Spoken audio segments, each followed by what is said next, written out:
How many of you pass a homeless person on the streets and look at them and think to yourselves, thank God that isn't me. Thank God I don't live that way. Well, guess what? It could be you. Contrary to what some people think, homeless people are not homeless because they are too lazy to get jobs. There are lots of factors that contribute to this. After much research, I am overwhelmed at the number of homeless people we have in the United States today. I'm going to share with you some information about homelessness, people that have ended up homeless, causes of that, and some statistics on our homeless population in our country. Homelessness affects people of all walks of life. It can affect families, children, military veterans, people of domestic violence situations, people with substance abuse, and etc. As you can see, not one specific type of person becomes homeless. It can affect anyone from any area of life. People become homeless for a variety of different reasons, such as poverty, lack of affordable housing, lack of health care, mental illnesses, domestic violence, job loss, substance abuse, several different reasons. Homelessness is primarily an economic problem.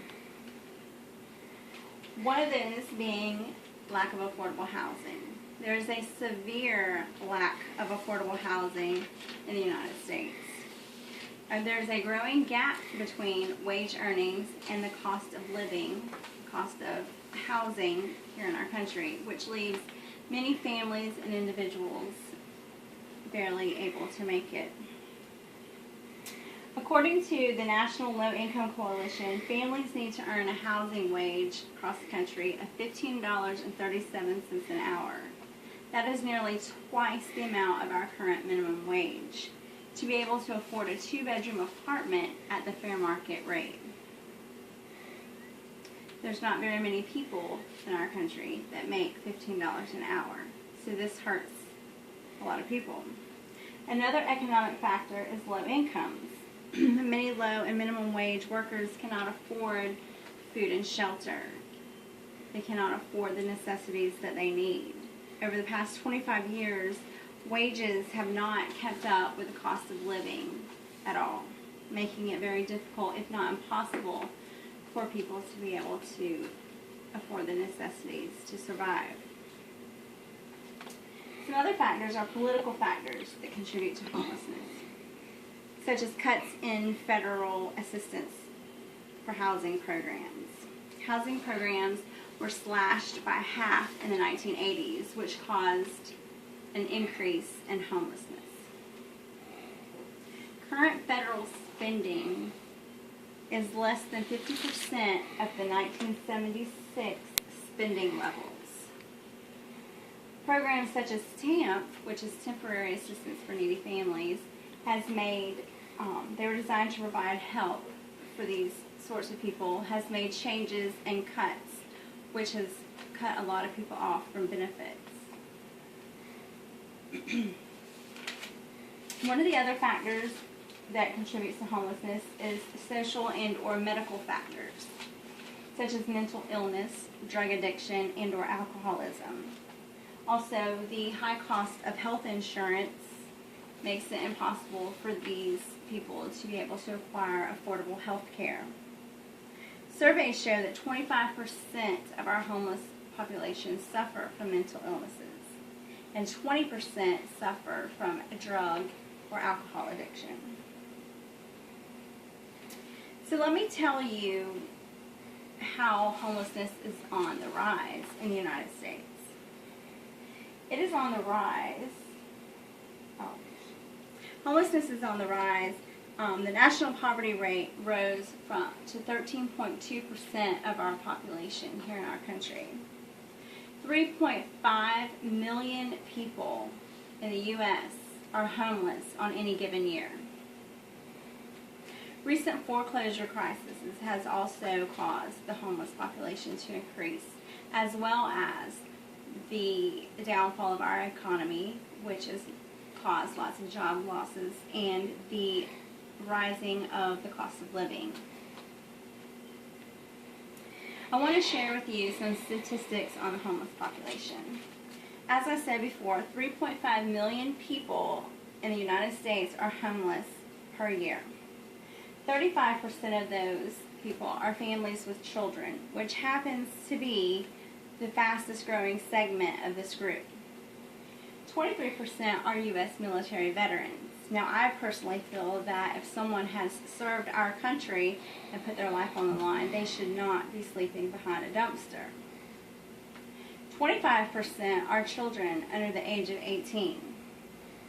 30% are domestic violence victims, and 20 to 25% are those that suffer from some form of mental illness.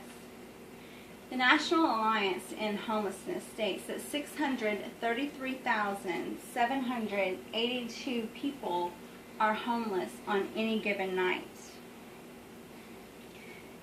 Some statistics of the homelessness, they did a survey of 50 cities. Of those 50 cities, the homeless people greatly exceeded all emergency and or transitional spaces available to them. Some rural places in the U.S. have no, if few, emergency shelter beds for these homeless people. And the U.S. Council for Affordable and Rural Housing estimates that 9% of our homeless population lives in a rural area, which means that they are getting no shelter whatsoever. What little shelter is available is impossible to come and part with.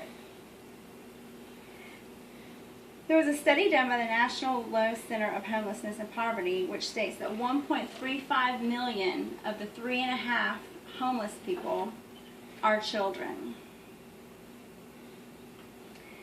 So as you can see, homelessness is a major issue, and it's becoming an even bigger issue in the United States.